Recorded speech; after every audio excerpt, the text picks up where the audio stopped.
Jake Miller, Sports Talk, WLAF, cruising along with you on this Thursday evening. Pleased to be joined by the man behind the mic, the play-by-play announcer for your Knoxville Ice Bears, Joel Silverberg. Joel, how are we doing today? I'm doing good. The semifinals are coming up this weekend. A very exciting time of the year. This is always my favorite time of the season, and so very excited and very thankful to be calling more hockey this season before it ends. Absolutely. We get bonus hockey. That's always a good thing. Unless we talk about what happened last week until it's like midnight and it feels like the game's never going to end.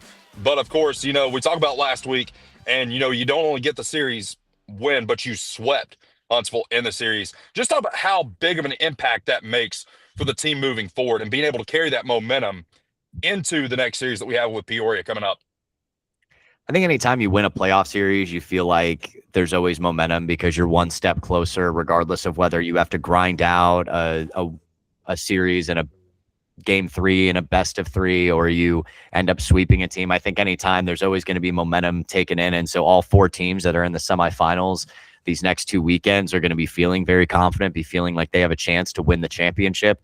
And so I think Knoxville's certainly in that group. I think for Knoxville specifically, we felt like we had a lot of momentum going into the series. That was a matchup that our coaching staff felt optimistic about. We won 4 out of 6 against Huntsville during the regular season. And I think we knew getting game 1 at home, if we had the opportunity to take a 1-0 series lead, we could go into Huntsville and potentially close it out. And I think Friday was exciting just because it was the first time since 2009 we had won a playoff game against Huntsville. They had swept us the last 3 times these 2 teams had met in the postseason. So getting that double overtime win on Friday was obviously exciting. You win that game, and I think anytime you go to overtime to start off a playoff series, that win carries a little bit more momentum. And then game 2 on Saturday didn't get off to the start that we wanted, found a way to keep it close through the first 2 periods. I think Knoxville would probably acknowledge that the Ice Bears got outplayed just a little bit in the first 40 minutes, and we're fortunate to be tied going into the second intermission. And then Steven Mundinger makes some big saves early on when Huntsville's on the power play. Ryan Kuzmich gets the go-ahead goal, and Knoxville did a great job at limiting Huntsville from there. I don't know if they really had a high-quality scoring chance over the last 10 minutes of the third period, and then once Jimmy Soper got that empty net goal, was kind of all she wrote. So I think it just meant a lot for the organization, especially for 2 teams that are 2 of the only remaining charter members of the SPHL since the league's inception more than 2 decades ago. So I think for Knoxville, it's always special to win a playoff series. It's always special to win a playoff game in overtime, and it's always special to beat a rival team and sweep a rival team. So when you do all those things in one weekend, there's going to be a lot of memories for sure moving forward. Joel, talk about some of the guys, we talked about, you mentioned Steven Mundinger just now, but of course, Jimmy Soper, Robin Lilliquist. There were some games there towards the end of the season in which we did not see those guys, and then we finally get them all back. How vital is that to get those guys back on this team and get them back in the flow heading into the playoffs, number one, but also into a very important series with the best team in the SPHL? Well, I think it was huge just because obviously you always want your captain, you always want your starting goalie, and then you want your defensive core to be consistent. That's something that Knoxville's kind of struggled with all year. So during the first few months of the season, Knoxville was leading the league in call-ups. We had at one point 10 different players up in the ECHL, so half the roster that we thought we were going to have from a core standpoint just wasn't there.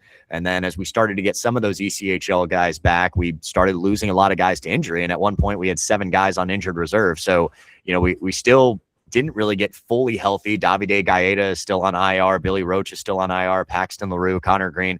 We lost Cam Toby for the season back in February. So, it was kind of a lot of a work in progress of just having to put the lineup together. So getting Jimmy back was really important because of how good he was in the postseason a year ago. And obviously he showed that through the first 2 games, 6 points in 2 games in this series against Huntsville.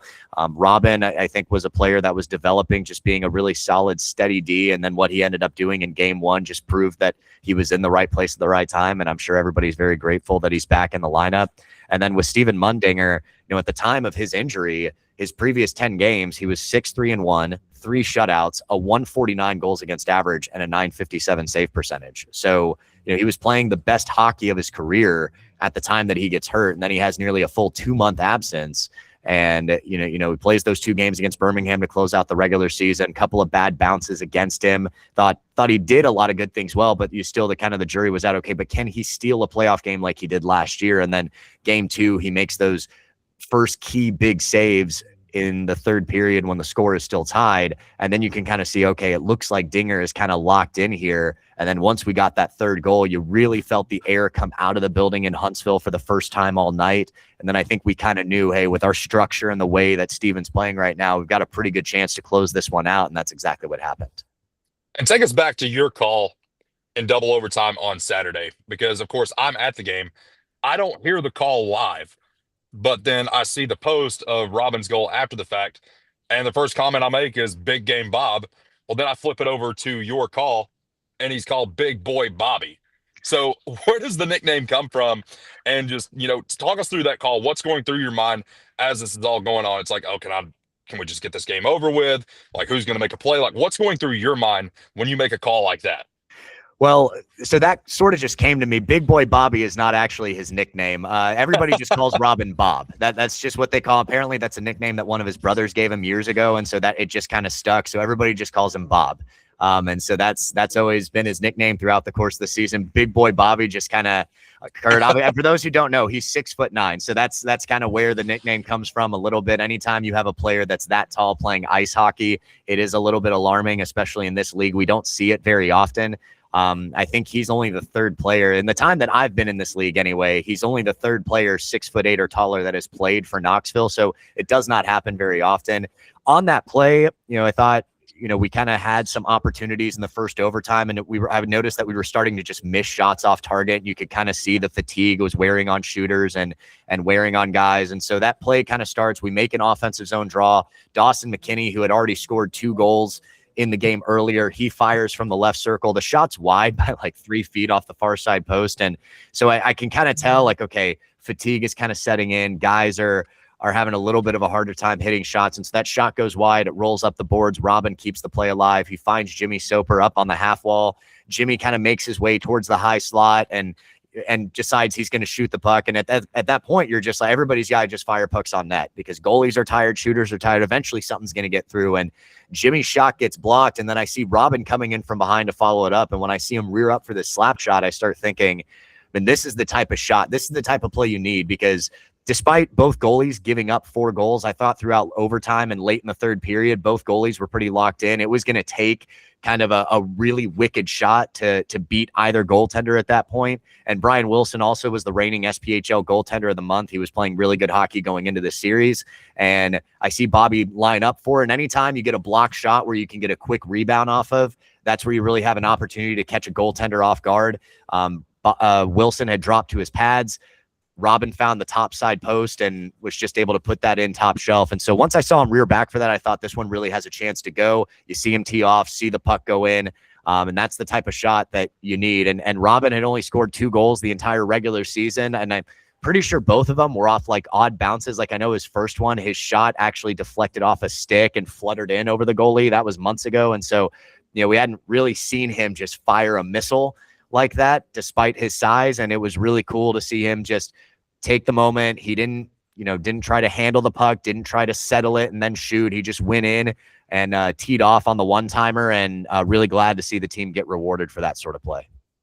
Absolutely. And of course, Friday, we did have, a player go down and he just kind of, faded away. We didn't really see anything of him. It's like, okay, well, where's he at? And of course, we find out Tyler Williams is probably not going to be with us for a minute. Could you speak just a little bit on that, and what can you tell us about that? Yeah, so Knoxville got a power play early on in the first 5 minutes of the first period in game 1. Tyler Williams was Knoxville's leading scorer this year, had 40 points to lead the team. He's one of the team's alternate captains. He led all rookies in scoring for Knoxville last season. So in his second year, hadn't missed a game all year.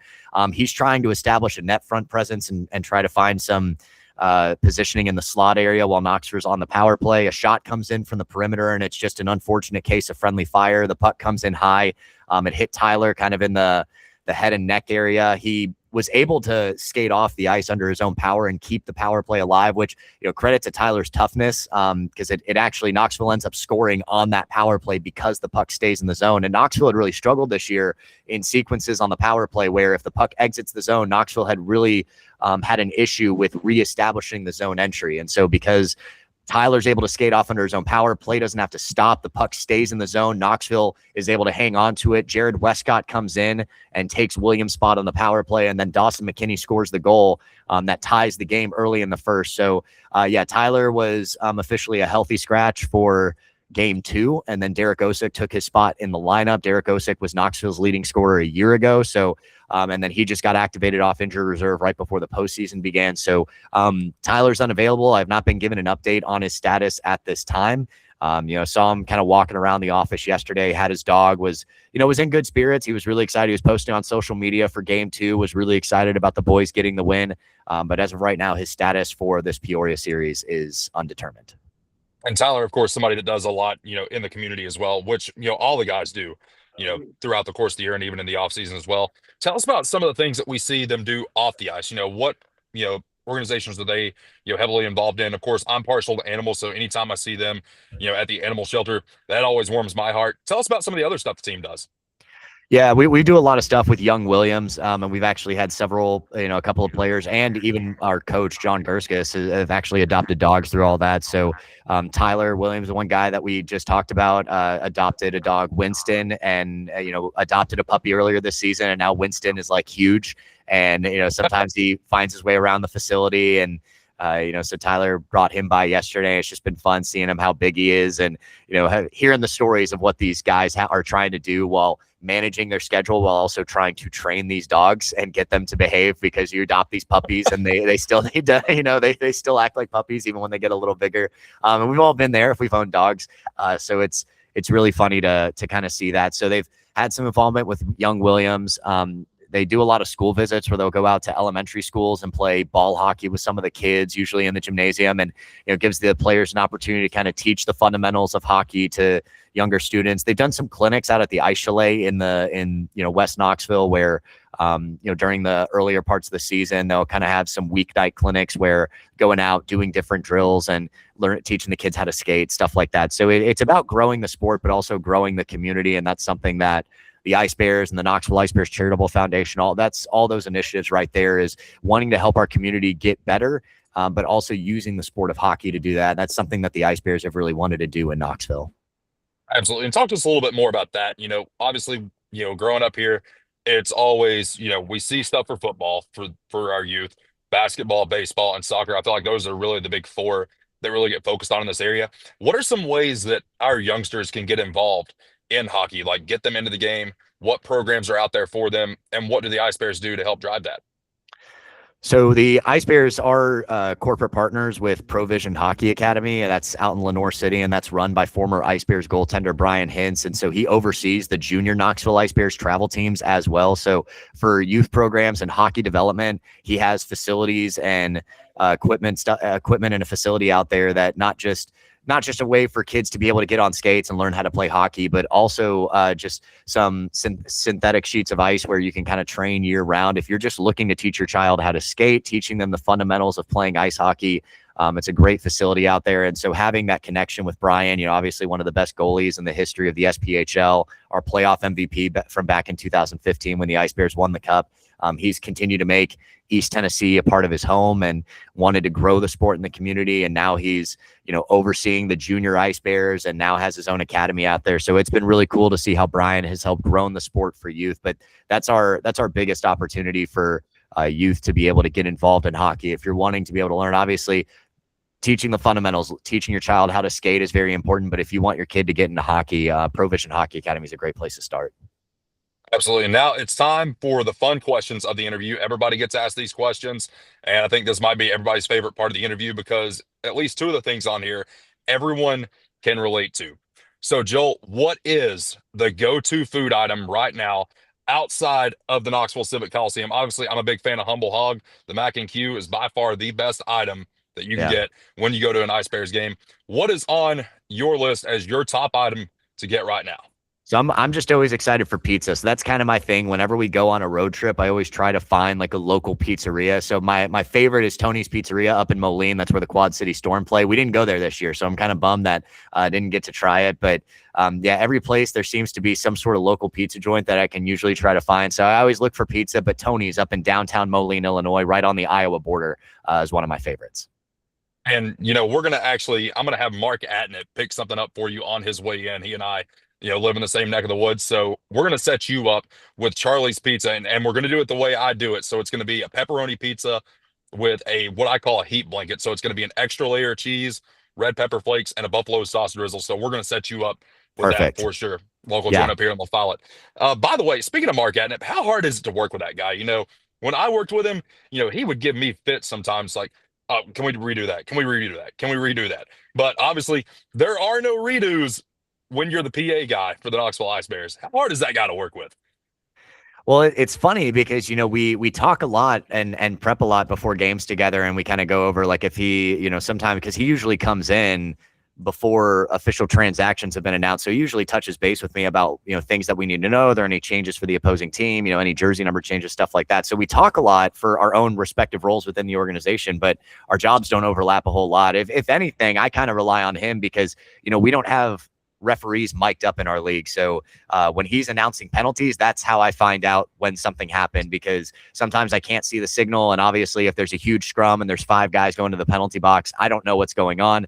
So I kind of rely on the announcement from Mark because he gets it relayed from the referees. But, it's really full circle working with him because he left the first time from his first tenure with the Ice Bears the same offseason that I was actually hired. And so a lot of people don't know that Mark used to call the play-by-play for road games, in addition to doing the PA for the home games. And so Mark was technically doing this before I was. And so we met about halfway through my first season, and I kind of got the chance to chat with him a little bit. And he was kind of still back living in Texas at the time. And then a few years later, full circle, he comes back. Now he's the PA announcer again. He's been back for several years. So it's just kind of interesting to kind of be in that role with him. But, it's something that I throw out there from time to time because a lot of people know Mark and see him as, the PA voice of the team. And a lot of people don't realize that he used to do what I was doing. So it's very, very funny. But yeah, I've always appreciated just his encouragement. He's always been very positive over the years when it comes to the broadcast.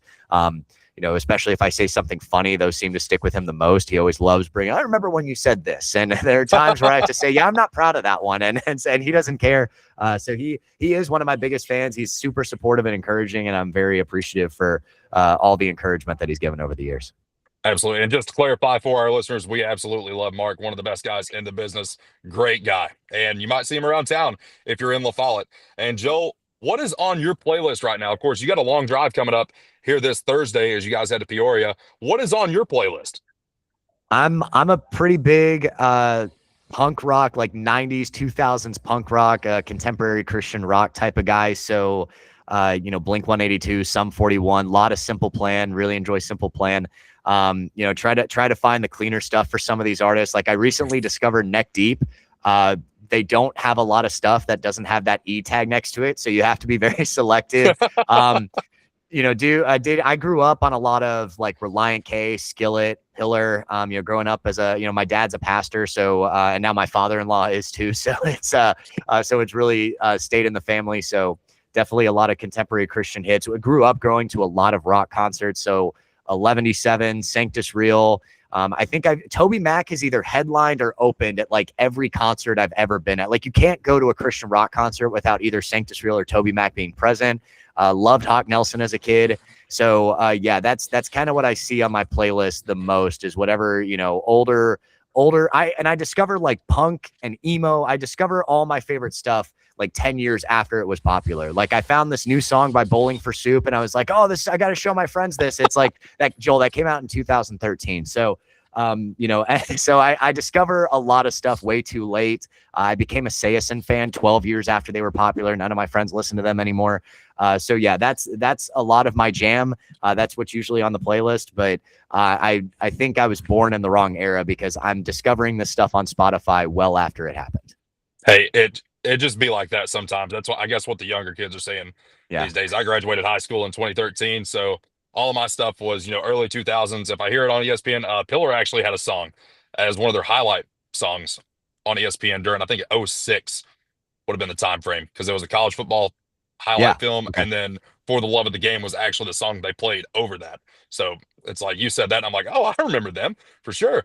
But Joel, what else do we like outside of hockey? Obviously, we're all big UT fans. It's the Knoxville area. You actually have some ties to 99.1 as well. So what do you do outside of sports? My wife and I really enjoy kind of being homebodies and hanging out with our two young daughters. So we have a 4-year-old and a 2-year-old, and obviously with the sports schedule, trying to invest time in them is really important. So my wife and I are we watch a lot of shows that aren't necessarily current. Every once in a while we find a current show, but we're the same way with TV, the same way I am with music. We watch shows like years after they came out. So right now we're watching White Collar. We went back. I saw Psych when it first happened live, but my wife didn't. So we went back and rewatched Psych. I recently had her rewatch 24. That's one of my favorite shows ever. We finished Blue Bloods last year, so that was live. We're watching Abbott Elementary right now. Only Murders in the Building. So we watch a lot of TV. That's kind of our thing together. Is we like to watch shows, and then we like to get into the fan fiction about it. Like, not other people's. Like, we have our own theories about every show that's going on. So we just chat and hang out a lot. My wife and I we end up going to bed late quite frequently just because we like to hang out and just talk. But with our kids, they're really into reading and animals and music. So both of our daughters really love to dance. I enjoy just reading with them, spending time with them. They love to go to playgrounds. And so just trying to be active with them as much as we can, and just trying to encourage them to just, spend time with family as much as possible. Both of our parents are local, so we get a lot of time with the grandparents. So it's a lot of family time. But even as a hobby, I am really into sports. So I'm honestly watching sports. I'm a pretty big nerd, so I play video games when I do get the rare occasion where I've got some time by myself, and just connecting with my friends that way too. So I'm pretty down to earth. I really am quite boring outside of sports. I think that's something that some people find kind of on point. So just, after the chaos of a weekend where you're traveling on the road and you get through the course of a season, I really do just like to lay low, and every once in a while travel to some new places that are good foodie towns. So my wife and I enjoy going to cities like Asheville, North Carolina. We recently went to Chattanooga to celebrate our anniversary, and just enjoyed kind of getting to walk around town, because I had never really, as I'm a Knoxville native, but I'd really never just spent a day in Chattanooga before. So I like doing a lot of really simple stuff like that, where I'm able to just spend time with my family and just get to enjoy the things that I've turned into my profession outside of work. So I'm looking forward to watching the Stanley Cup playoffs. I'm bummed the Predators aren't going to be there. But I enjoy, obviously watching Tennessee football and basketball, getting into March Madness. Love March Madness. And so enjoyed getting to watch Tennessee's run to the Elite Eight. So I do take a lot of time to just enjoy sports outside of a workplace capacity. Love it. Absolutely. Good stuff. Joel, tell us where to find you on social media. So I'm at Joel Silverberg on X. Usually any of my work on social media related to my work is kind of going to be through my work related accounts. So at Knoxville Ice Bears on Instagram, the Knoxville Ice Bears Facebook page, at Ice Bears on X. So a lot of our stuff is going to go through there. And then the Knoxville Ice Bears podcast, which I host throughout the season, should have another episode dropping this week if I can find the time before we have to hit the bus to Peoria. But you can watch that on YouTube on the Knoxville Ice Bears YouTube channel, or if you just YouTube search Knoxville Ice Bears podcast. And you can also listen on Apple Podcast, and Spotify. So 3 places where you can catch the KIB podcast, and obviously a lot to talk about this week with the semifinals coming up as well. That is Joel Silverberg, your play-by-play guy for your Knoxville Ice Bears. Joel, thanks so much. We'll talk soon. All right. Thank you. Stay with us. Jake Miller Sports Talk continues right after this.